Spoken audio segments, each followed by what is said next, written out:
Oh my God, he sucks the living life out of me. Oh, another meeting with her. It's like she gets her energetic hooks into me every single time. I don't even know how I can deal with this guy day in and day out. It's like I am just zapped and drained no matter how I try to respond. These are 3 different phrases from 3 different people in 3 different organizations this week. And guess what? They're all dealing with energy vampires.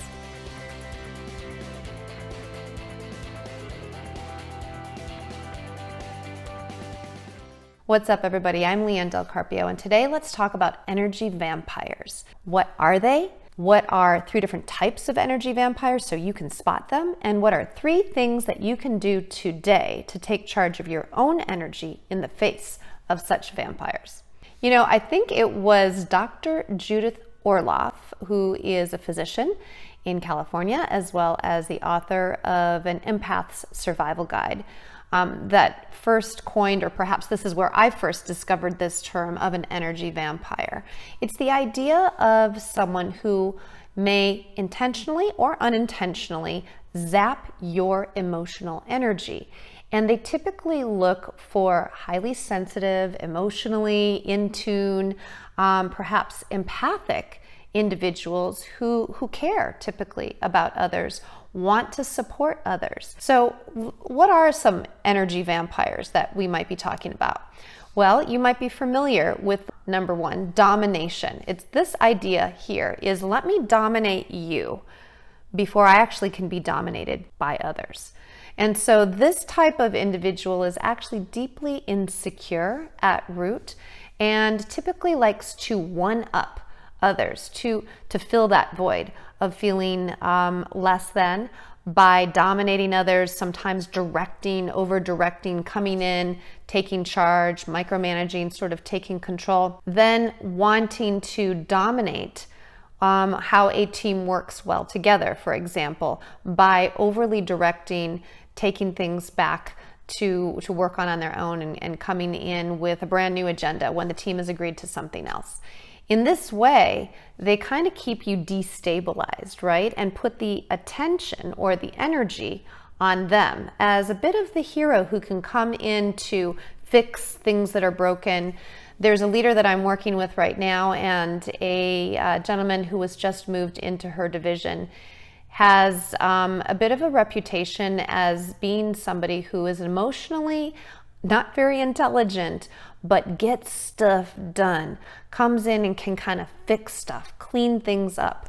But what is unfortunately very toxic about this situation is this individual will come in and immediately dominate any kind of team interactions, making sure that his expertise is laid out in front of everyone else. He will keep information close to his vest, not share information with the full team so that he can provide the solution later and feel like the savior.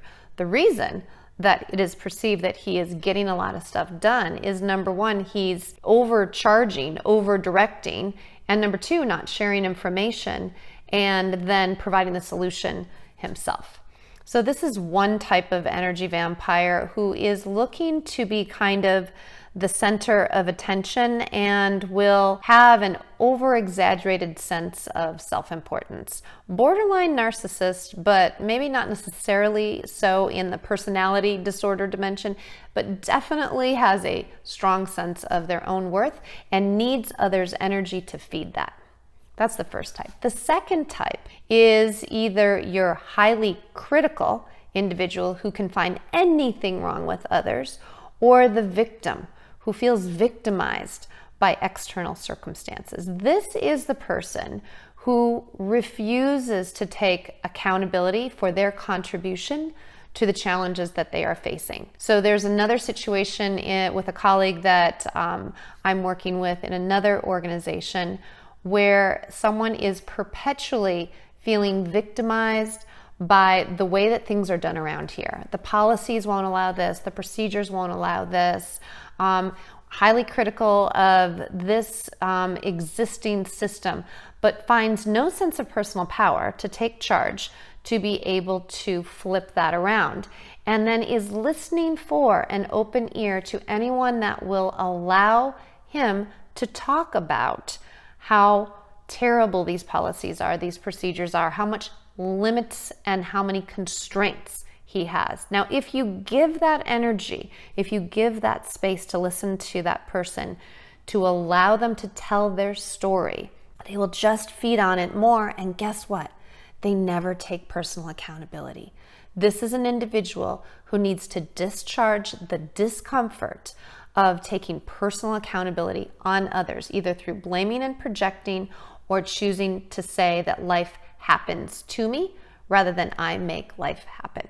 The third type of energy vampire that unfortunately is all too common is the drama magnet. This is the individual who constantly finds themselves, no matter how many different teams they're part of, or oftentimes they'll move from one company to another, and they find themselves in the center of a swirl of drama, like the chaos creator. And they say things like, I just don't know why I'm always part of dysfunctional teams. It's the strangest thing. It's like people cannot, share openly and candidly and transparently. There's always this like gossip and drama going on. Meanwhile, this individual destabilizes others by not being fully authentic and vulnerable in a transparent, timely manner. And so there are individuals around them that are attracted to that kind of energy where there's not forthright clarity. And if you, again, give your time and energy to listen to the drama that is created, they feed off of that energy to, again, not take personal responsibility for the drama that they are creating. They are, again, victims of this drama. Now, there's countless other types of energy vampires. Anyone who can kind of repetitively zap your energy, suck you dry, right? Where you feel a sense of emotional drain because they've hooked into your light, your energy, your positivity somehow. That's likely an energy vampire. All right, so what can you do? Well, number one, you can set boundaries. Now, this can be anywhere from cut the person out on one end of the continuum, if that is possible. If you are able to step away from this individual, how might you set a boundary and literally not interact with this person? Okay, all the way to setting energetic boundaries with the amount of time that you give this individual if you're going to be meeting, when you make yourself available, as well as how much empathy you express in these meetings. So if you're not feeding that person with your positive belief and your empathy because they're not going to take personal responsibility, then they won't find anything to hook into. So how might you draw an energetic boundary there? Number two, in what ways can you practice being the rock? What do I mean by that? If you're a rock that's very stable and strong, and you're breathing in from your center, and as you are being thrown examples of drama, or there's someone trying to dominate, or there's someone trying to play victim, or there's someone trying to project and blame, and you are rock solid and you are not leaning in emotionally, energetically to whatever the story is that is being created, you're simply reflecting back. Sounds like you've got some challenges. Well, what are the results that we're after? Sounds like XYZ. And you hold someone to accountability and results without emotionally becoming invested. You can practice your own breathing, your own centering, staying in alignment with yourself and practicing being the rock of strength that will not have any emotional stickiness or connectivity with the other individual. You can try that. That's tip number two. The third approach to handle energy vampires is literally to shift your expectations, lower your expectations. So with many of your other colleagues and your friends and your family members, you're going to expect a certain amount of emotional intelligence, the ability to take ownership for your own part in the troubles that you create or find in your life, and mutual respect and mutual co-creation of solutions forward. With an energy vampire, they may not be capable or interested in any of that. So make sure that you shift your expectations to simply, if it's a work relationship, simply the bottom line results that are needed with the boundaries set in place and no emotional overgiving. How might you lower your expectations for the energy vampires that you're working with? When it's friends and family members, again, drawing those boundaries, making sure that you're not overgiving that energy, and then making sure you lower your expectations of how close or how capable this family member may be. It's the beginning of having some boundaries against energy vampires. So I hope that these tips have been helpful for you to take charge of your energy in the face of energy vampires. Let me know how it goes.